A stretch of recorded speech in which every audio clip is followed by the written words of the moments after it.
दिवाळीमध्ये चकली बनवायचं म्हटलं की भाजणीचं टेन्शन येतं. तर अशा पद्धतीची आज आपण बिना भाजणीची झटपट तयार होणारी कमीत कमी वेळेत म्हणजे 10-15 मिनिटात ही चकली तयार होते. अशा पद्धतीची चकली पाहण्यासाठी व्हिडिओ अगदी शेवटपर्यंत नक्की पहा. तुमचं सगळ्यांचं वैशाली किचनमध्ये मनापासून खूप खूप स्वागत. सुरुवातीला या इथे मी 1.5 वाटी तांदळाचं पीठ घेतलेलं आहे. तुम्ही कोणत्याही भांड्याचं माप घेऊन हे प्रमाण ठरवू शकता. आता त्यानंतर त्यामध्ये घरातील 1 वाटी पोहे, त्यानंतर अर्धा वाटी भाजक्या डाळ्या, हे सर्व साहित्य आपण एकाच वाटीने मोजलेलं आहे. आता सुरुवातीला हे पोहे आणि भाजक्या डाळ्या ह्या मिक्सरच्या भांड्यामधून आपण बारीक करून घेणार आहोत. ज्या पद्धतीने आपण गिरणीतून पीठ दळून आणतो त्याच पद्धतीने हे 2 साहित्य अगदी बारीक पीठ होईपर्यंत आपल्याला दळून घ्यायचं आहे. तर आता तुम्ही पाहू शकता मिक्सरच्या भांड्यामध्ये याची मस्त बारीक पीठ तयार झालेलं आहे. तर अशाच पद्धतीचं पीठ आपल्याला चकलीसाठी पाहिजे. आता हे जे पीठ आहे ते एका परातीमध्ये घेऊन ते चाळणीने आपल्याला चाळून घ्यायचं आहे. म्हणजे त्याच्यामध्ये जे बारीक मोठे कण असतात ते चाळणीमध्ये गुंतून राहतात आणि चकली करताना आपल्याला त्या चकलीला अडथळा येत नाही. पीठ चाळत असताना तुमच्या लक्षात येईल की या चाळणीमध्ये बरेचसे लहान मोठे कण अडकले जातात. तर हे जे कण आहेत हे आपण आता टाकून देणार आहोत. आता त्यानंतर त्यामध्येच जे 1.5 वाटी आपण तांदळाचं पीठ घेतलेलं आहे ते सुद्धा चाळून घेणार आहोत. पीठ चाळल्यामुळे काय होतं, पीठ हलकं फुलकं होतं. तर अशा पद्धतीने आपण दोन्ही साहित्य म्हणजे दोन्ही पिठं इथे चाळून घेतलेले आहेत. ही चकली बनवायला अगदी सोपी आहे आणि भाजणीच्याच पिठाच्या चवीनुसार ही चकली त्या पद्धतीची चवीला लागते. त्या पिठामध्ये आता आपण 2 टेबलस्पून तूप घालणार आहोत. पण हे तूप मी अगदी चमचा गच्च भरून घेतलेला आहे आणि तो वितळल्यानंतर कमीत कमी 2.5 चमचे तूप हे तयार होतं. तर ते तूप आपण अगदी कडकडीत गरम करणार आहोत. त्याआधी हे पीठ चमच्याच्या साहाय्याने एकजीव करून घेणार आहोत. पिठामध्ये तूप घातल्यामुळं काय होतं तर चकली ही अगदी मस्त खुसखुशीत आणि आतपर्यंत तळल्या जाते. पिठामध्ये तूप घातल्या एकदम हाताने न मिक्स करता चमच्याच्या साहाय्याने मिक्स करा. म्हणजे ते सुरुवातीला गरम असतं त्यामुळे हाताला चटका बसू शकतो. सुरुवातीला चमच्याने मिक्स केल्यानंतर थोडंसं थंड झाल्यानंतर ते हाताच्या साहाय्याने सर्व पिठाला चोळून घ्यायचं. एका हाताने नाही जमलं तर 2 हाताच्या साहाय्याने अशा हातावर पीठ तुम्ही चोळून घेऊ शकता. पिठाला तूप चोळून झाल्यानंतर अशा पद्धतीची घट्टमोट वळल्या जाते. त्यावेळेस समजून घ्यायचं की आपलं जे हे तूप आहे ते सर्व पिठाला एकसारख्या पद्धतीने चोळल्या गेलेलं आहे. आता या पिठामध्ये आपण काही मसाले ॲड करणार आहोत. त्यामध्ये 1 टेबलस्पून लाल मिरची पावडर, अर्धा टीस्पून हळद, चवीनुसार मीठ, तुम्ही मीठ मिरचीचं प्रमाण कमी जास्त करू शकता आणि अर्धा टीस्पून जिरं किंवा 1 टीस्पून टाकलं तरी चालेल आणि 1 टीस्पून ओवा. हा असा हातावर चुरगळून टाकला की त्याचा स्वाद आणखी चकलीमध्ये उतरला जातो. त्यानंतर 1 टेबलस्पून धना पावडर तसेच अर्धा टीस्पून हिंग घालणार आहोत. हिंगाचा सुद्धा स्वाद चकलीमध्ये छान प्रकारे उतरला जातो. तसेच त्यामध्ये 2 टेबलस्पून तीळ घालणार आहोत. यामुळे चकली दिसायला तर छान दिसतेच आणि चवीला सुद्धा छान लागते. हे सर्व मसाले चमच्याच्या साहाय्याने एकजीव करून घ्यायचे म्हणजे ते सर्व पिठामध्ये एकसारख्या प्रमाणात पसरले जातात.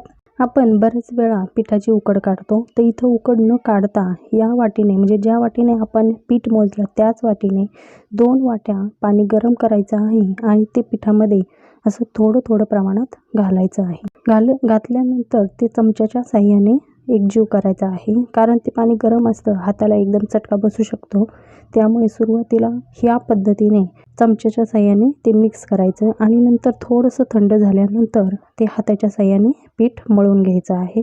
पीठ मळत असताना खूप पातळही करायचं नाही आणि खूप घट्टही ठेवायचं नाही. कारण बरेच वेळा पीठ जर पातळ झालं तर चकली ही तेलामध्ये विरघळू शकते. त्यामुळे शक्यतो जितकं घट्ट होईल तितकंच पीठ आपल्याला भिजवायचं आहे. तर या पद्धतीने मी 2 वाट्या पाणी या पिठासाठी वापरलं आहे. तर थोडं कमी 1-2 चमचे कमी जास्त लागू शकतं.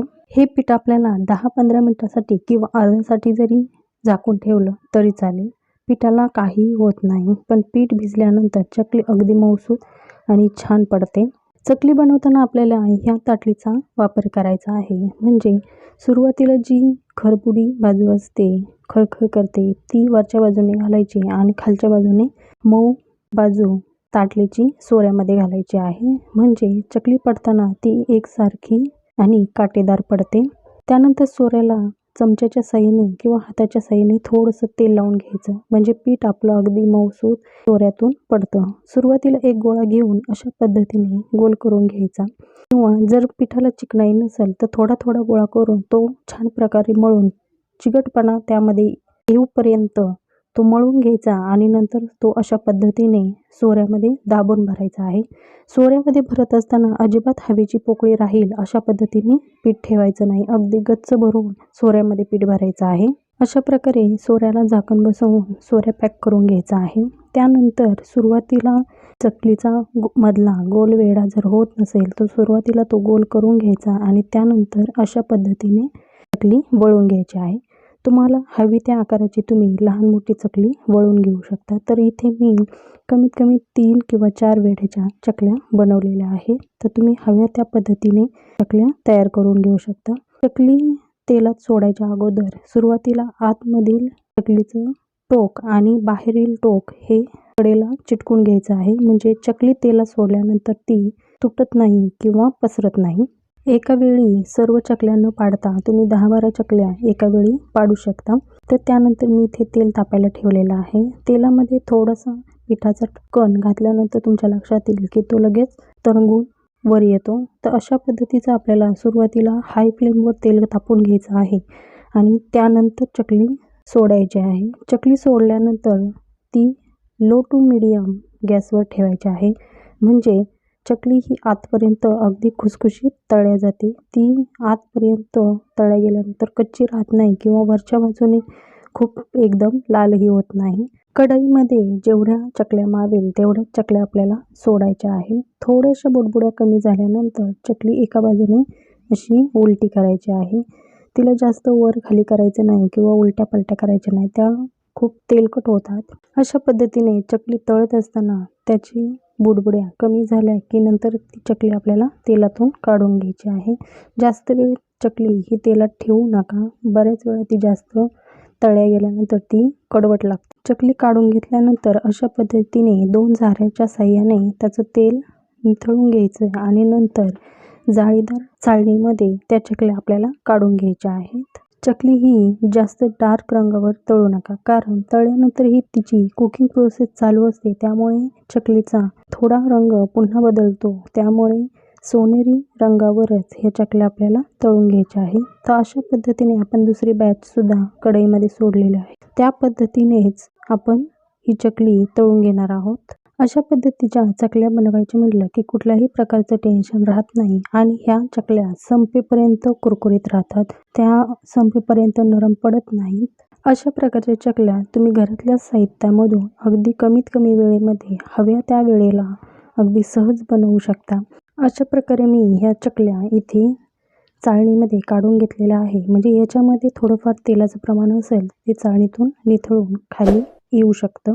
ह्या चकल्या तुम्ही हवाबंद डब्यामध्ये अगदी महिनाभर सुद्धा ठेवू शकता. कमीत कमी मला इथे अर्धा तास ह्या चकल्या तळायला लागलेल्या आहेत. तर चकली जर पाहता मस्त काटेरी अगदी खुसखुशीत चकली तयार होते. चकली बनवल्यानंतर ती खुसखुशीत आणि कुरकुरीत तर होतेच, शिवाय चवीला सुद्धा अगदी भन्नाट लागते. तर अशा पद्धतीची चकलीचं प्रमाण अगदी प्रमाणबद्ध आहे आणि तुमची चकलीचं प्रमाण अजिबात चुकणार नाही. अशी चकली नक्की करून पहा. आजचा व्हिडिओ कसा वाटला नक्की कमेंट करून सांगा. व्हिडिओ आवडला असेल तर लाईक करा, शेअर करा, कमेंट करा, सबस्क्राईब करायला विसरू नका. पुन्हा भेटूया अशीच नवीन रेसिपी घेऊन. तोपर्यंत धन्यवाद.